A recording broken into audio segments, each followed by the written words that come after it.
All right. So that is as far as the law of non-contradiction goes. It's a very important law. We're accused of breaching it. We must define it in the presence of our naysayers. But sometimes we also engage in contradictions ourselves in terms of the way we speak. And so we must always try and be logical, you know. And the example we've been given there is God helps those who help themselves. Well, if you need help, then why do you, if you can help yourself, then why do you need God in any case? So that's a contradiction there. Okay. Nice.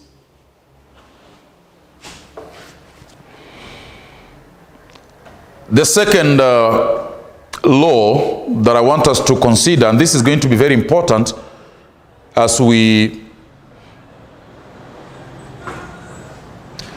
excuse me, as we look at cosmological arguments in terms of the origin of the world, right? How did the world come to be? The theory of evolution as against the story of creation, and so on and so forth. Will be engaged with this particular law very closely. It is called the law of cause and effect. The law of cause and effect. The law of cause and effect. The law of cause and effect.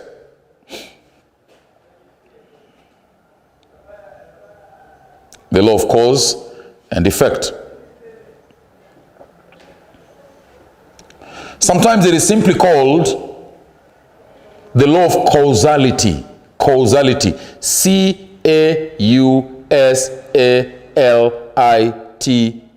C-A-U-S-A-L-I-T-Y.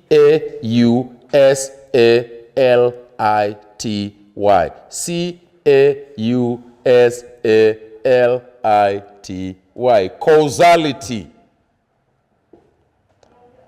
You could call it the law of causality, but you could also call it the law of cause and effect. Describe for me in your own understanding, people, what is an effect? Zacchaeus, can you try? What is an effect? There? That happened Emergency. I don't think, maybe you want to use a different word. No, I'm practically something that has happened. Something that has happened. Something that happened out of your sense, out of your mind. You just face it abruptly. It is that abruptly that I don't think I agree with. Because you're defining it in a rather funny way. But it happened. That part is correct. Yes? I think the word effect. Yes. According to me, I understand that you have lose something as affect your program or your something. Interesting. For example? Nilikuwa mzima, nikapata ajali. Yes. So sikuweza kuendelea na class. So what is the effect in that? So he has affect me to continue in class. Okay. Yeah. So your failure to attend class is an effect. That's correct, actually. So, but I want somebody to tell me in a more, it's a simpler way. What you've done is you put as an example, and I think that communicates. What's an effect? Yes. Can I say effect is a sudden happening to somebody? Does it have to happen to somebody? Something that can happen suddenly to somebody. Why are you and Zacchaeus concerned with this sudden aspect? I don't think it's a necessary part of effect.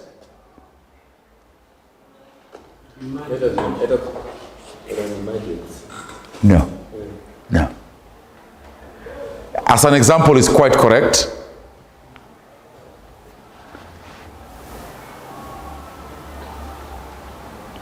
Can you give me just a single English word that could describe effect. Can you say it's an emerging issue? No, I don't think you can say that. Another country. Yes. Immediately effect. It means an lazima. Immediate effect. Sometimes they say this instruction takes effect immediately. What do they mean? Takes effect. There is the word immediately.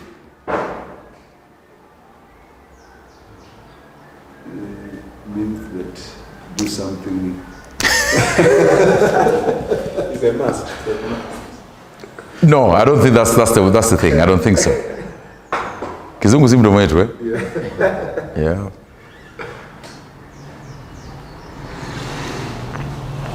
An effect is a result. Simple. Simple. An effect is a result. And result means it's something that caused it. You gave a good example. You had a car accident, a motorbike accident, which caused an effect. What's the effect? Which is the result? You not attending class. An effect is an end product, a result of something. All right?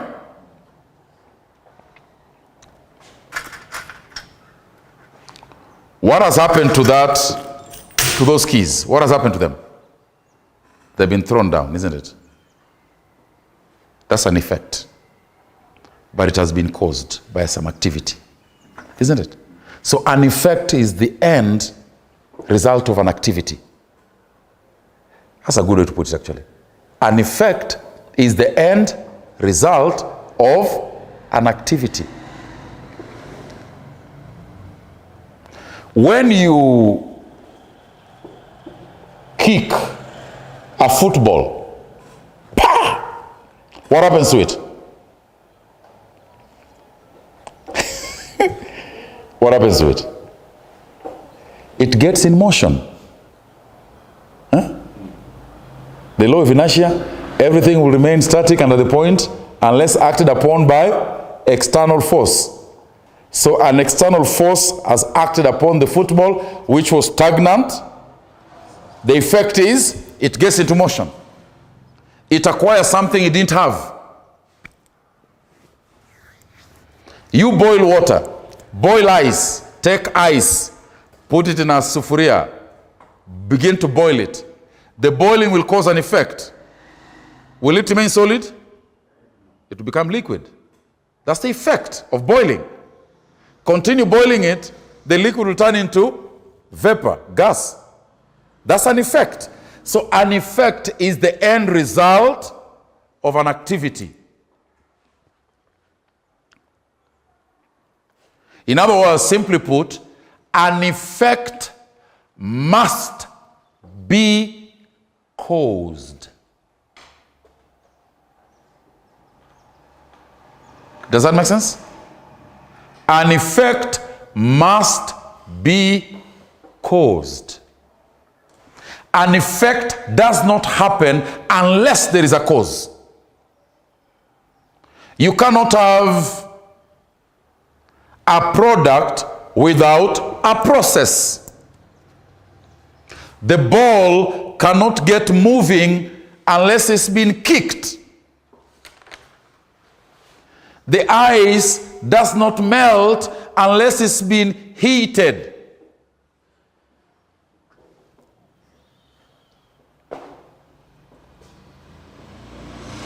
So the law of causality, the law of cause and effect simply states that every effect has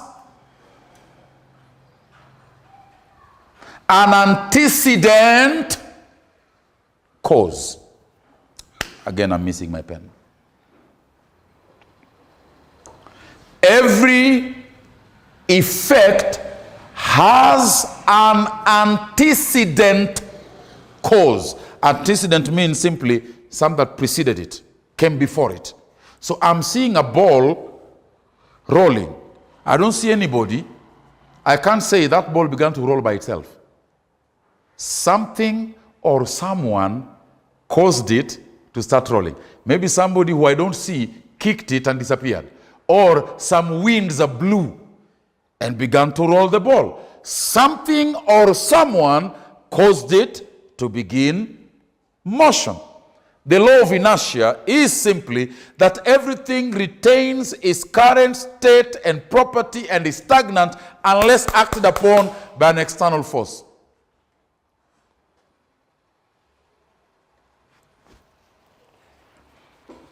You know, when you throw, if I hold that thing there, right? Who is holding it up? Am I using strength? Yes, you just don't feel that it's strength, but it's strength. There's calories being expended now. If I leave it, does it stay there? Why does it not stay there? Huh? Yes, I've left it, but it should remain there. Why is it going down? Yeah, but it should remain there. For example, if I am out of the atmosphere and I'm in that cruising altitude somewhere, there is a place where things remain, they don't come down, even if you leave them unsupported. So why is this that in this atmosphere, things come down if you leave them? Force of gravity.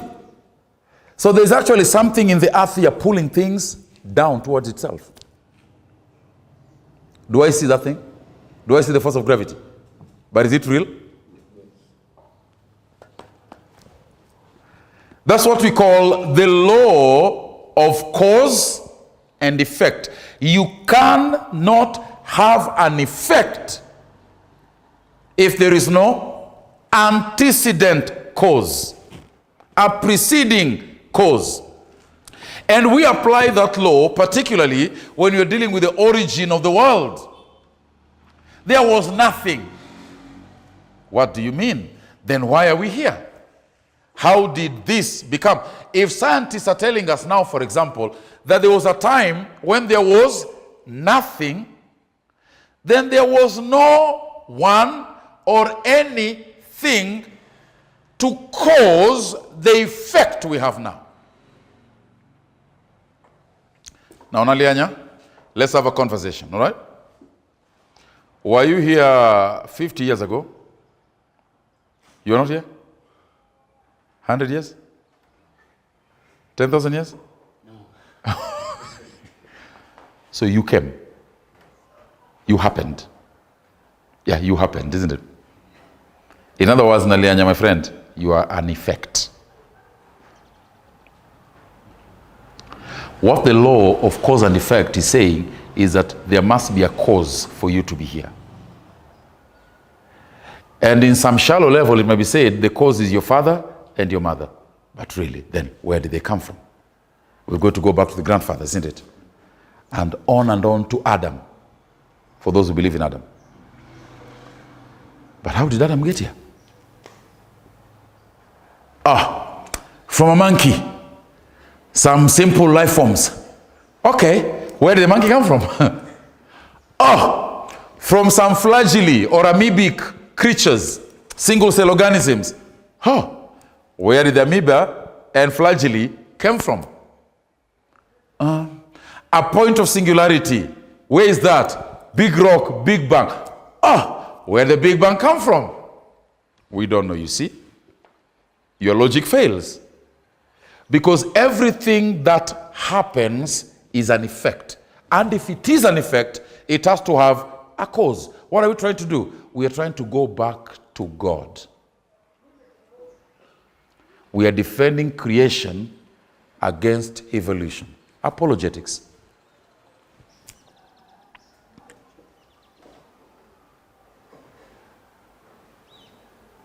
Florence, this is difficult, yes?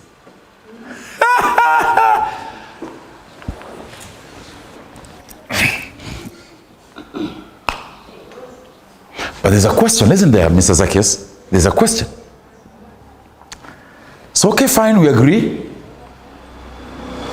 Everything has a cause. The Chinese didn't hear you. But where did God come from?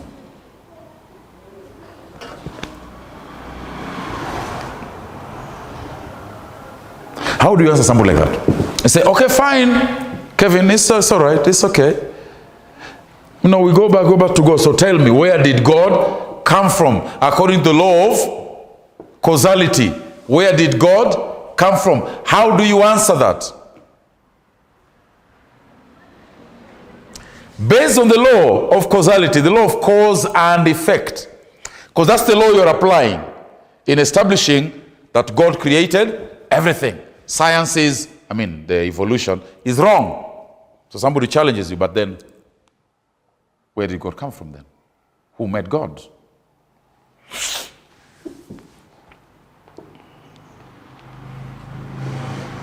And how do you get past that barrier then?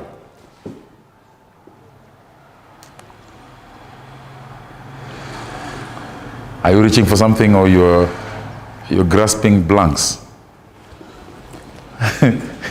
You search the corners of your mind and you're not finding a pillar to hang on. Matthew, how do you respond to that? Where did God come from? According to the law of cause and effect, the law of causality, who caused God?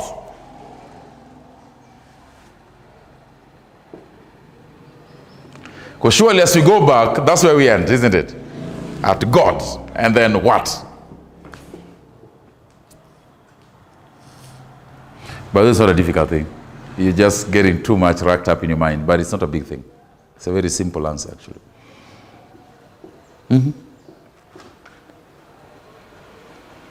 No one caused. Excellent. But why? No one caused God. That's an excellent answer. But why? First and the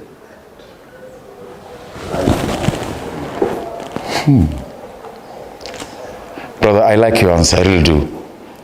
But I want you to tie it to the law of cause and effect.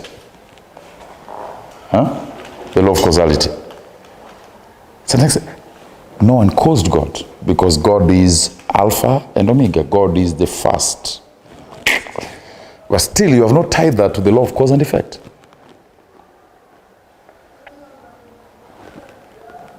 How do you do that?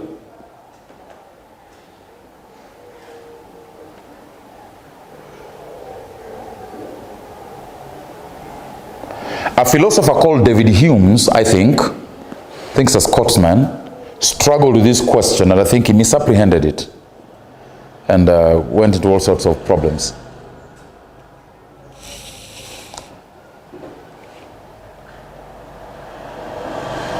Gertrude, are we all right? Are we okay? You sure? Okay. So give me again, Peter, what's the law of cause and effect? Give it to me.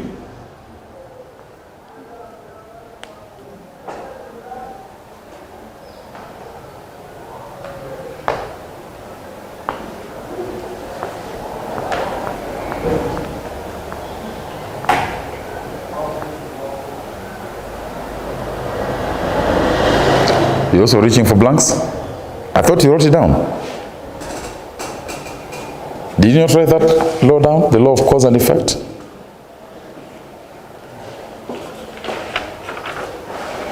Can you read it for me, what you wrote? What is the law of cause and effect? Every Effect has an antecedent cause. Every what? Antecedent. No. Every what has an antecedent cause? Every effect. What's an effect? One word.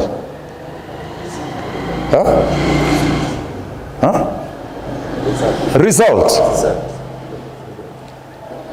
Now the reason why God cannot be included under that law is God is not an effect. God is not a result. The law says every effect. It doesn't say everything. It says every effect has an antecedent cause. But God is not an effect. God is not a result. God always is, and we will talk about that in detail later. God always is. So when you say that God is uncaused, in fact, I think that's the thing that was said there. I think in the 4th century, the idea that God is uncaused cause. And the 5th century as well, Augustine did run this ground. God is the uncaused cause. He is a cause, but himself uncaused. Because the law says every effect has a cause. If it's not an effect, then it doesn't have to have a cause.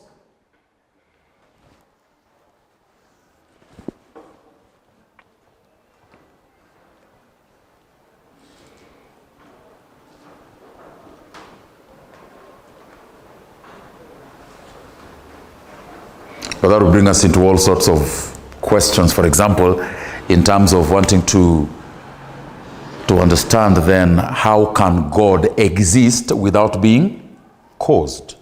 It's going to be a discussion. And I'm going to tell you that he has what we call the power of being. The power of being in himself. That's how he is uncaused. You know, if somebody has within himself the power of being, then it cannot be caused. Which is why I think Dr. R.C. Sproul makes the point that to call us human beings is some kind of a misnomer. You know? Because our being is derivative. It is derivative. It comes from another. The whole idea then of John chapter 1, in him was life. And Jesus repeats that and says, as the Father has life, so has the Son life in himself. The power of being. Only God has the power of being, and therefore cannot be caused. You see how these things come into the apologetic debate, the apologetic argument, defending the Trinity, defending the existence of God, defending the creation of the world. So when you're talking about God created everything, you're not being unreasonable. And that's what science is trying to tell us, that we are being backward and reasonable and educated. No, we are logical. And science can be very illogical sometimes in terms of the way that they frame the arguments. The law of cause and effect.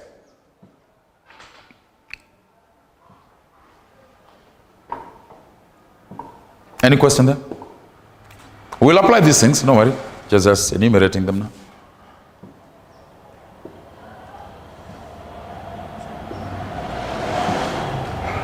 The third rule of logic that I have to represent to you now is that which we call the basic reliability of sense perception.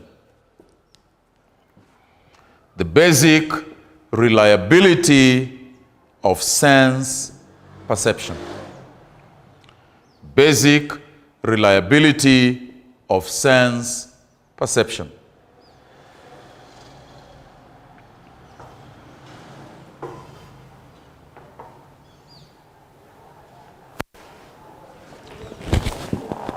Basic reliability of sense perception. Sense perception. What are the sense perceptions we have? Can you list them to me, please? Sense perceptions. How do we take in knowledge around us? How do we take in information? How do we relate to the world around us? Those are the sense perceptions. Like see, Seeing, that's right. And then another one? Touch. Smelling, that's correct. Feeling.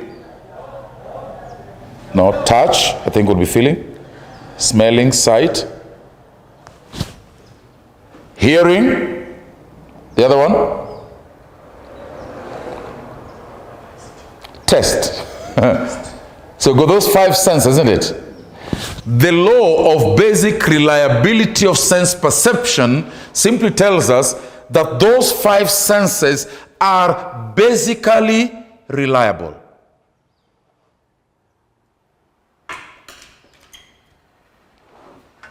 They are basically reliable.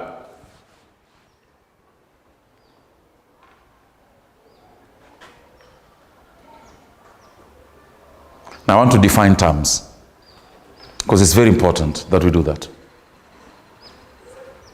We didn't say they are totally reliable. We say they are basically reliable. At the basic level, largely, in the majority, in the large part, we can rely on them.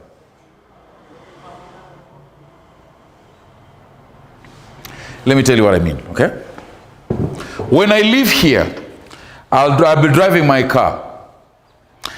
And I've given you this example time and again. And I'll get on the tarmac. When I get on the tarmac, what tells me I'm on the tarmac and not on a dirt road? What tells me? Huh? Sun. The sun, friend. No way. What tells me, how do I know I'm from a dirt road, I'm now on a bitumen tarmac? Signs. Huh? Signs. Signs. How do I know the signs are there? Huh? I see. This is matope. This is lami. All right. This is tarmac. This is dirt road. I see that. Well, you could also say, I feel, which is touch, isn't it? That I feel, my body feels that is smoother. Isn't it?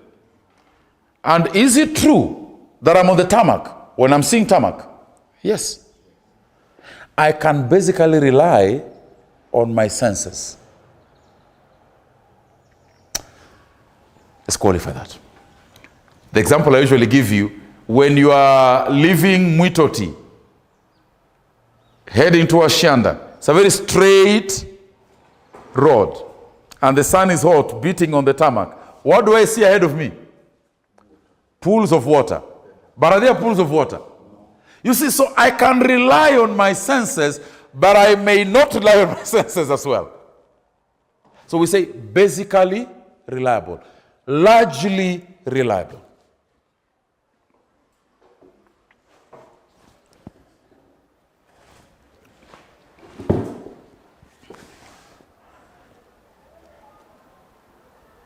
The basic reliability of sense perception. Let me give you another example.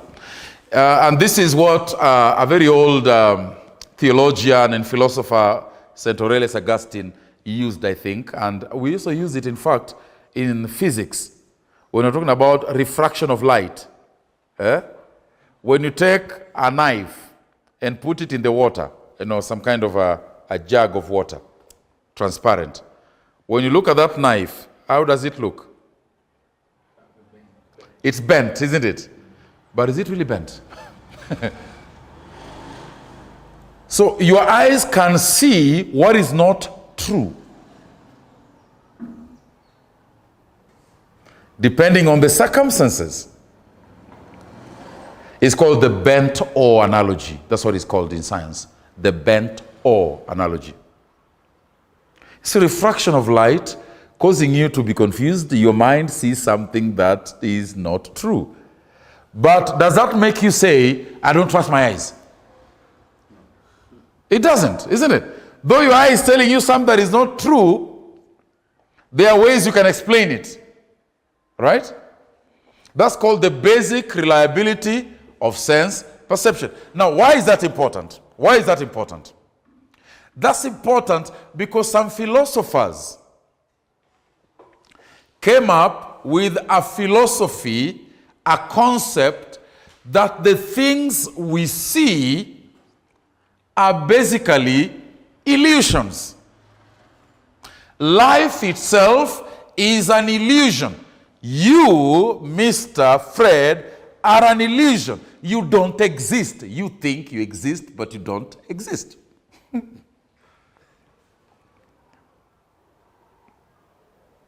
So the whole of life is a pantomime.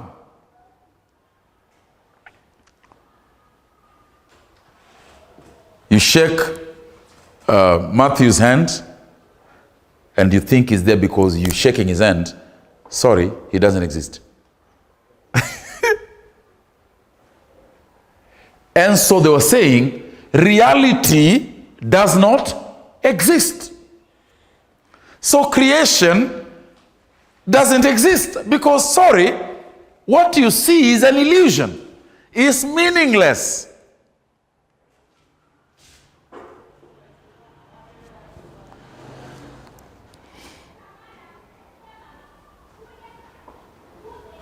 So the question is, can you trust your senses? Can you trust that as you hold that thing, that actually I'm holding a phone, this is not an illusion, this is not some pools of water on a sunny day on a tarmac road, that this is actually a phone I'm holding? Actually, some philosophers argued so much so that you felt this was all a lie. What I'm holding, I can't believe. It's not true. It's not true. It's not true. I'm not true. Things are not true. Nothing is true.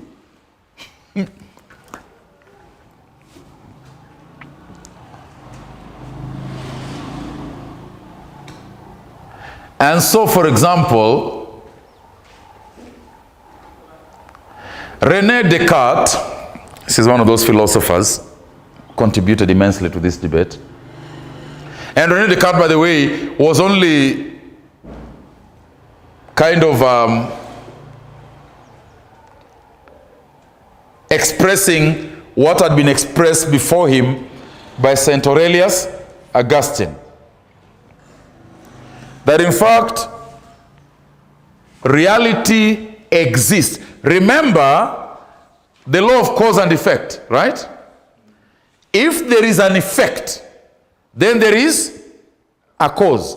If there is creation, then there is a creator. If there is carpentry, then there is a carpenter.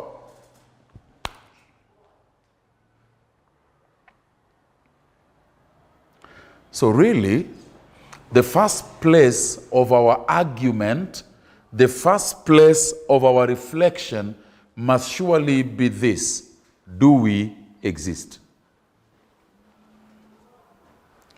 Because if we exist, then the next question is, how did we come to exist?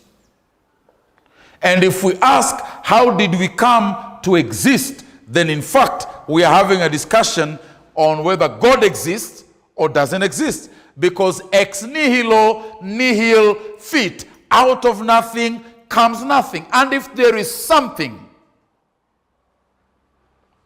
then that something must have been caused to be. And if somebody caused everything to be, then that which caused everything to be must be himself uncaused. Which means he has the power of being. And ladies and gentlemen, that which is uncaused and has the power of being is.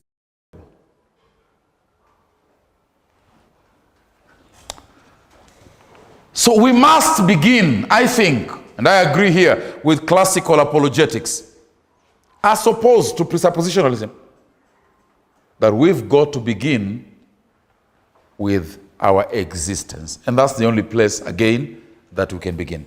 Our existence. Do we exist? Do you exist? You'll say, yes. Now, I was talking about René Descartes. And in this kind of enterprise, Rene was saying, look, I must doubt everything. That's why he began his philosophical inquiry. He said, I will doubt everything. I will doubt everything. I will doubt that even I exist. I will assume that I am an illusion. I don't exist. I am a figment of an imagination. But René Descartes said, okay, wait a minute. Am I doubting that I exist? In order for me to doubt, I must exercise something called reason. In order for me to doubt, I must exercise reason. And in order for me to exercise reason, I must have intentionality. I'll explain these things in tomorrow's lecture, okay? I must have intentionality. Why do I doubt? Because I intend to discover something. That's called intentionality. And according to both Aristotle and Aurelius Augustine, the theologian, to express intentionality. By the way, even Jonathan Edwards, I think Jonathan Edwards really amplified this, an American philosopher and theologian, I think in the 18th century. Jonathan Edwards said, the chief mark of personality is intentionality. That I act with intention. Why did you come here? You have an intention. Why will you live here going to where you're going? You have an intention. Human beings act with intentionality. And that intentionality is an integral, an inseparable part of their personality. Because I doubt, I am reasoning. Because I'm reasoning, I have intentionality. Because I have intentionality, I have personality. And if I have personality, ladies and gentlemen, it means I exist. And so René Descartes came up with that expression that has become very common and very popular in philosophical parlance. He said, cogito ergo sum. Cogito ergo sum. I think, therefore I am. How do I know I exist? Because I'm thinking. To think requires intentionality. Intentionality requires personality. Personality requires existence. So the very fact that I doubt my existence proves my existence.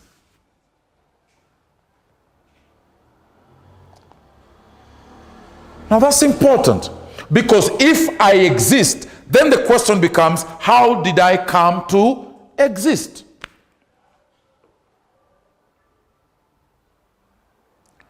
And then the question then, as I will tell you later, will be multiple. Did I create myself? No, those are options philosophically. We will discuss them. Don't worry, we will discuss them. If I exist, because I've got to first of all be sure that I exist, right? And how do I know I exist? Because my senses can be basically relied upon.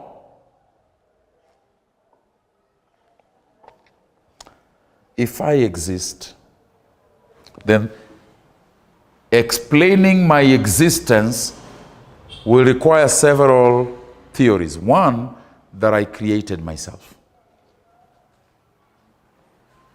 And that will violate the law of non-contradiction, isn't it?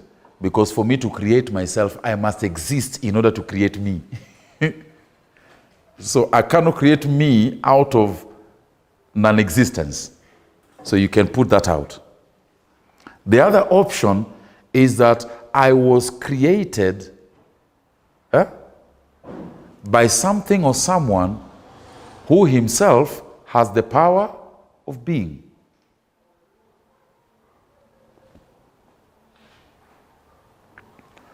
Or I came, materialized out of nothing, which again we say, ex nihilo nihil fit. Out of nothing comes nothing. So you see, we are using reason to defend the idea of the existence of God and the reality of creation. That the Bible is the only logical, reasonable, even scientific explanation to the existence of reality, and not the theory of evolution. Cogito ergo sum. I think, therefore I am. Now people say, no, you cannot think like that. You cannot think like that because really, I mean, not everything seems to be real is real. No, look, we understand there are places where our senses fail. We understand that. But in the large part, they're reliable.